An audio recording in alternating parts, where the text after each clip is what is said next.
Hello guys, welcome back to my channel.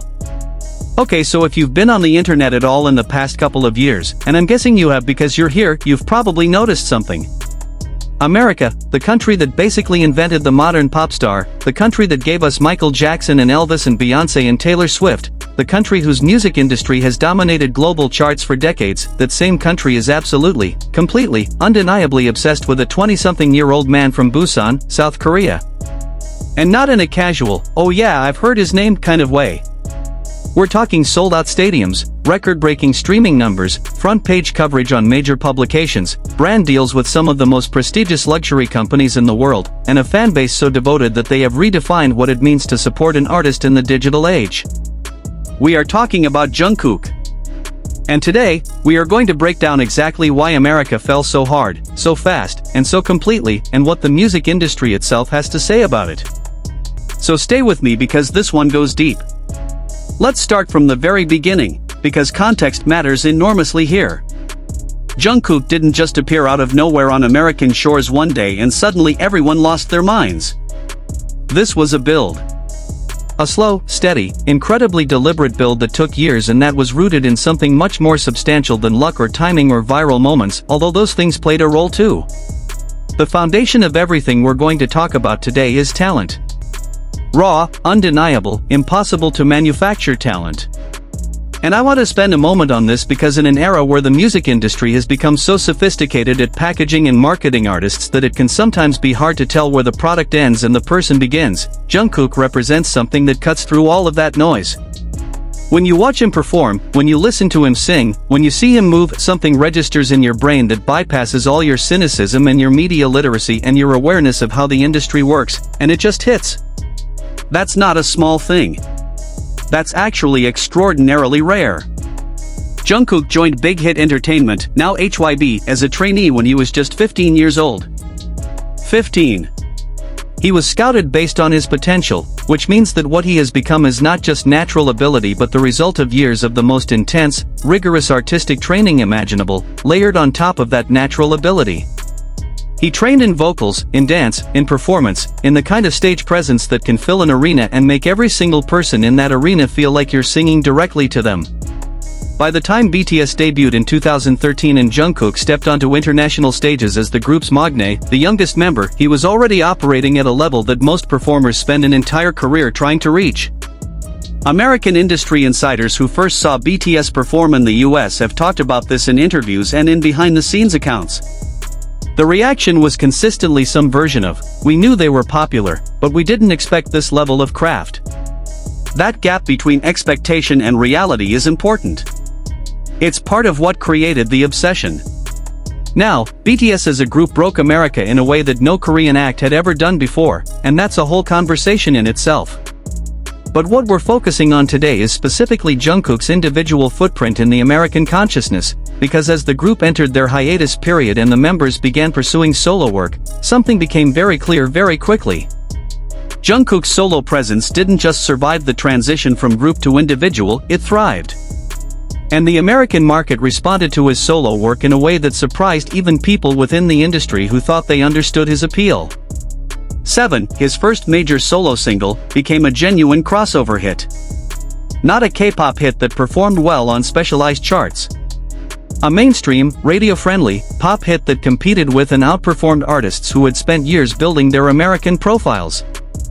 That doesn't happen by accident, and the industry took notice in a serious way. So what exactly is it that makes Jungkook connect with American audiences the way he does? Because this is the question that music executives, cultural commentators, and journalists have been asking, and the answers are more complex and more interesting than most people realize. Let's get into it. The first thing that industry people consistently point to is his vocal identity. In American pop music, there's a very specific thing that gets called the voice, that ineffable quality that makes a singer's voice instantly recognizable, instantly emotionally affecting, and impossible to replicate. Think about the artists who have had it throughout history. You hear 2 seconds of their voice and you know exactly who it is, and something in your chest responds before your brain has even had time to process what you're hearing. Jungkook has that quality. His voice has a texture and a warmth and an emotional range that operates outside of language barriers. You don't need to understand Korean to feel what he's doing when he sings. The emotion travels through the sound itself, and that is a genuinely rare gift. The second thing industry professionals talk about is his versatility. The American music market is fragmented in a way it has never been before. There's no single dominant genre anymore, no single radio format that defines what's popular. You have pop, R&B, hip-hop, country, folk, electronic, and dozens of subgenres that exist within each of those categories, and successful artists in this environment need to be able to move between worlds without losing their core identity. Jungkook does this better than almost anyone working right now. He can do a tender, acoustic ballad and make you feel like your heart is being wrung out. He can do a high-energy dance track and make it impossible to sit still. He can do something that sits in the space between R&B and pop and sounds like nothing else on the radio. That range, combined with the fact that he maintains a consistent emotional authenticity across all of it, is something that American producers and A&R executives find genuinely remarkable. The third factor, and this one is talked about constantly in industry circles, is his work ethic and his perfectionism. America has always had a complicated relationship with the idea of the self-made artist, the person who earns their place through sheer relentless effort. It's one of the foundational myths of American culture, and it resonates deeply with audiences here. Jungkook's story, the kid from Busan who trained obsessively for years, who pushed himself past limits that most people would have accepted as final, who continued to grow and evolve as an artist long after he had already achieved more success than most people could dream of. That story maps onto something very fundamental in the American cultural imagination. People here root for that story. They invest in that story. And when the talent and the work ethic and the results are all as undeniable as they are with Jungkook, the investment becomes something that looks a lot like obsession. But let's talk about something that doesn't get discussed enough, which is the role of the internet and specifically social media in building Jungkook's American profile. Because the traditional music industry machinery, radio play, late-night show performances, magazine covers, label-driven PR campaigns is no longer the only path to breaking an artist in America, and in many ways it's not even the primary path anymore. What matters now is what happens online, and what happens online with Jungkook is extraordinary. The volume of content that gets created around him daily, the speed with which clips of his performances spread across platforms, the way a single moment, a live performance, a behind-the-scenes video, a candid interaction with a fan, can generate millions of views and thousands of articles within hours. This is a media ecosystem that didn't exist 15 years ago, and Jungkook and his fanbase have learned to navigate it with a sophistication that traditional industry players are still trying to understand and replicate. ARMY, BTS's fanbase, and by extension Jungkook's most dedicated supporters, deserve significant credit here because they have functioned as an extraordinarily effective organic marketing machine.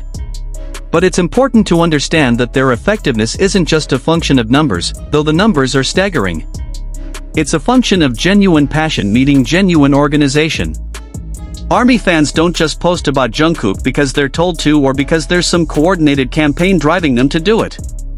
They do it because they genuinely care, and that authenticity comes through in the content they create and the conversations they generate.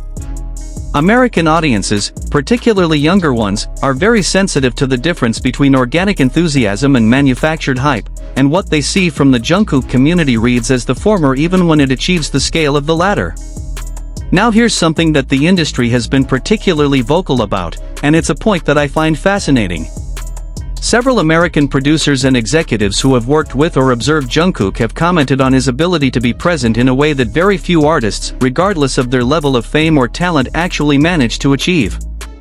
There's a quality to how he engages with a performance, with a camera, with an audience, with a song, that communicates total commitment. He's not thinking about his next project or his brand strategy or what he looks like from a certain angle. He's just there, completely, in whatever he's doing in that moment. In an industry increasingly defined by calculation and strategy, that quality of presence is magnetic. It's the thing that makes a live performance feel like it's just for you even when you're in a stadium with 50,000 other people. Americans recognize that quality instantly because it's the same quality they've always responded to in their own greatest performers. Let's also talk about the cultural moment that Jungkook arrived in, because timing is always part of the story. When BTS really broke through in America in a massive way, the country was in the middle of a period of significant cultural upheaval and uncertainty. And one of the things that happens during periods like that is that people reach for things that make them feel something genuine, something joyful, something beautiful, something that reminds them that human beings are capable of extraordinary things. BTS offered that, and Jungkook in particular offered it in a form that was visually stunning, emotionally accessible, and completely unpretentious about its own greatness. There was no ego barrier to overcome. There was no sense that you needed to earn the right to appreciate what he was doing. He just gave it to you, and America took it and held on. The luxury brand partnerships have also played an interesting role in cementing his profile with American audiences who might not have come to him through music first. The Hublot collaboration. The Calvin Klein campaigns. These aren't just business deals, they're cultural positioning. They place Jungkook in a visual and aspirational context that resonates with a demographic that cares about aesthetics and style and the intersection of fashion and music and celebrity.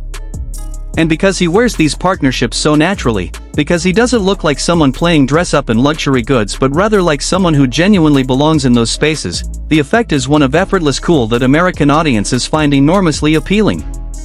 And then there's the Calvin Klein dimension, which honestly could be its own entire video. Because when those images dropped, the conversation that erupted was not just among ARMY or K-pop fans. It was everywhere. Fashion media. General entertainment media. Social media in the broadest sense. People who had never listened to a BTS song in their lives were suddenly very aware of who Jungkook was, and some percentage of those people followed that awareness back to the music, to the performances, to the person. That's the power of a cultural moment, and Jungkook has had several of them now in the American context. What does the industry ultimately say about all of this? The most honest and insightful thing I've heard from people who work in American music and entertainment is something like this: Jungkook represents the future, but he also represents something timeless. The future part is about how we got here, the global digital ecosystem, the fan base as cultural force model, the collapse of the distinction between Western and non-Western pop. The timeless part is about why he connected once he arrived: talent, presence, authenticity, the ineffable quality that makes someone a star in the truest sense of the word. Those two things together don't come around very often. And when they do, you get something that feels less like a trend and more like a permanent part of the landscape. America is obsessed with Jungkook because America, for all its complexity and contradiction, still knows how to recognize greatness when it shows up at the door. And Jungkook showed up at the door with everything. The voice, the moves, the face, the work ethic, the story, the moment, and the absolute refusal to be anything other than completely, totally himself. That combination didn't just cross a language barrier or a cultural barrier. It dissolved them. And that, more than anything else, is why we're still talking about it, why the numbers keep growing, and why this particular obsession shows absolutely no signs of fading anytime soon. That's it for today's video, guys. If you enjoyed this, please give it a thumbs up, leave a comment down below telling me what you think makes Jungkook so special to you personally, and make sure you subscribe so you never miss a video. I'll see you in the next one.